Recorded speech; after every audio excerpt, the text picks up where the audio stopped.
Hello guys, it's me again, Krong TV, and today's video pag-uusapan natin ang video na talaga namang napaka-interesante. Pero bago ang lahat, huwag kalimutang mag-like at mag-subscribe, pindutin na rin ang notification bell para lagi kang updated sa mga susunod na videos. Sa video ito, pag-uusapan natin ang pagkapanalo ni Kawaki laban kay Ishiki at ang bagong nakakatakot na pangyayaring darating sa Boruto Naruto Next Generation. Sa previous chapter ng Boruto Naruto Next Generation na ipakita ang fate ng Shinobi World sa susunod na 10 minuto. At dito nga, si Naruto ay nasa Baryon mode nito at consuming lahat ng time limit na mayroon si Ishiki sa katawan ni Jigen. At dito nga, makikita natin na kaya ni Naruto na talunin si Ishiki gamit ang kanyang Baryon mode na kaya nitong labanan at tapatan si Ishiki, at dito nga ay mayroon na lamang siyang nalalabing oras dahil sa mga ataking ginawa ni Naruto sa kanya. Dito nga rin ay nalaman ni Ishiki na ang chakrang dumadaloy sa braso ni Kawaki ay chakra rin ni Naruto. Kaya dito ay inisip niya na kayang-kaya niyang isummon si Kawaki kahit saan pa ito nagtatago. Ang pagpapakita ni Kawaki sa chapter 52 ay nagbigay ng takot at pangamba sa mga fans ng Boruto Naruto Next Generation. Dahil madali lang nitong mailalagay ni Ishiki ang kanyang karma kay Kawaki at muli itong mabubuhay. Sa pagpapakita niyang ito, siya ay makaka-realize kung ano ba talaga ang nangyayari habang tinitignan niya si Sasuke na mayroong injury, si Naruto na hawak-hawak si Ishiki at si Boruto na hanggang ngayon ay unconscious pa rin.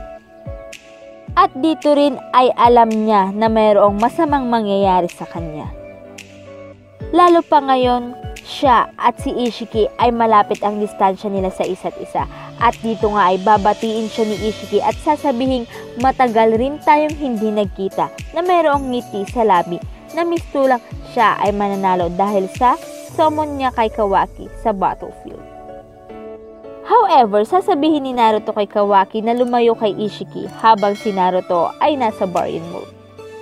Dahil sa sinabi ni Naruto ay muli siyang aatakihin ni Ishiki dahil nga sa nawala sa concentration si Naruto ay nawala din siya sa Baryon mode dahil sa pag-ataking ito ni Ishiki. At dito nga ay hahabulin ni Ishiki si Kawaki na tumatakbo papalayo sa kanya. Hindi lang si Ishiki ang tumatakbo kundi pati na rin si Sasuke, at dito nga ay maaari nitong maabot ni Ishiki si Kawaki. At sinabi nga ni Ishiki kay Kawaki, huwag niyang aksayin ang oras ni Ishiki dahil ilang minuto na lamang ang nalalabi sa kanya. At dito nga ay sinabi ni Kawaki na masaya akong makita kang mamamatay. Sa ilang minutong natitirang buhay ni Ishiki, agad-agad nitong ininstall ang karma niya kay Kawaki. However, si Sasuke ay gagamitin niya ang kanyang rinigan kay Kawaki na sinasakal ni Ishiki, at dito nga ay nakalimutan ni Ishiki ang special technique na tinataglay ni Sasuke. Dito nga ay biglang nawala si Kawaki at nagulat si Ishiki at sinabing walang kwenta ang ginawang ito ni Sasuke dahil mahahanap pa rin niya si Kawaki gamit ang kanyang Byakugan. Nang ginamit na ni Ishiki ang kanyang Byakugan, siya ay nagulat dahil hindi niya makita si Kawaki gamit ang kanyang Byakugan. At dito nga ay sabi ni Sasuke, hindi niya mahanap si Kawaki gamit ito. Dahil sa nilagyan ni Sasuke si Kawaki ng isang special smoke bomb which made eye power kagaya ng Byakugan na hindi nito magagawang ma-penetrate, at dito sinabihan niya si Kawaki na ipagpatuloy lamang ang pagtatago laban kay Ishiki. At dito nga ay nagpanik si Ishiki at hinanap si Kawaki. Dahil sa kayang lumipad ni Ishiki, siya ay lumipad pa itaas upang madali nitong mahanap kung nasaan man si Kawaki. Habang patuloy nitong isinisigaw ang pangalan ni Kawaki, at dito nga ay nakaisip muli si Ishiki ng paraan. Itinuon muli ni Ishiki ang kanyang pansin kay Naruto na nanghihina. Sa ilang minuto na lang na natitira ay nagbilang si Ishiki hanggang 20. At binalaan si Kawaki na kung hindi magpapakita ay patuloy nitong papahirapan si Naruto at tuluyan niya itong papatayin. At dito nga ay hindi inasahan ni Sasuke na ang ganitong lumang trick ay gagamitin ni Ishiki makuha lamang si Kawaki. Sa hiding place nga ni Kawaki ay naalala niya ang mga pangyayari noong siya ay nasa Kara pa lamang at ang mga naranasan niya sa mga kamay ni Jigen, at nahahanap pa rin siya ni Jigen kung saan man siya magtago. Dito nga ay naisip niya na kahit siya pa ay mailigtas kung ang kapalit naman nito ay ang buhay ni Naruto. Si Naruto na nagligtas sa kanya at itinuring siyang parte ng kanyang pamilya. Naisip lahat ni Kawaki ang mga kabutihang ibinigay sa kanya ni Naruto. Sa ika-15 bilang ni Ishiki, si Kawaki ay nagpakita at sinabing huwag niyang papatayin si Naruto. Ayaw ni Kawaki na mamatay ang taong mahal niya nang dahil sa kanya at dito nga ay kinabahan si Sasuke at Naruto sa ginawang ito ni Kawaki. Tinanong ni Naruto si Kawaki kung bakit niya ito ginawa at sinabi nga ni Kawaki na ang buhay na wala si Naruto ay walang saysay para sa kanya. Kaya naman agad-agad nilapitan ni Ishiki si Kawaki at inatake naman ni Kawaki si Ishiki gamit ang fire jutsu.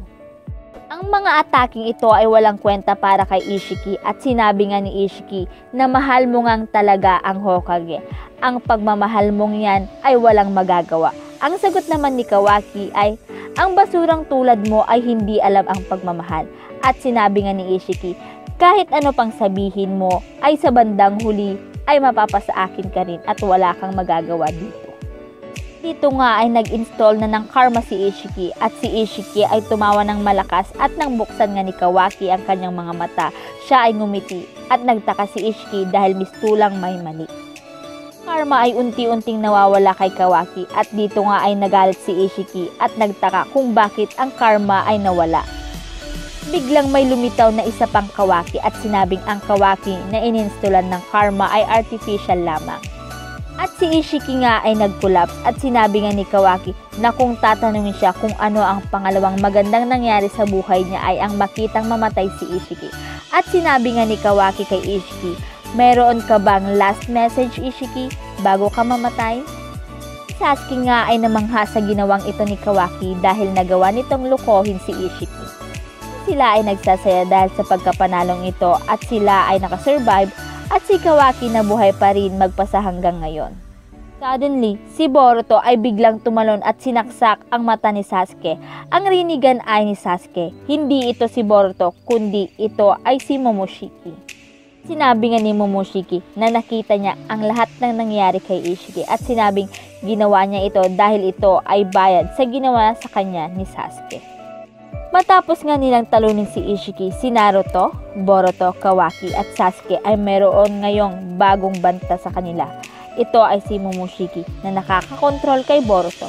Ngunit hindi natin alam dahil hindi naman sa ngayon fully controlled si Boruto.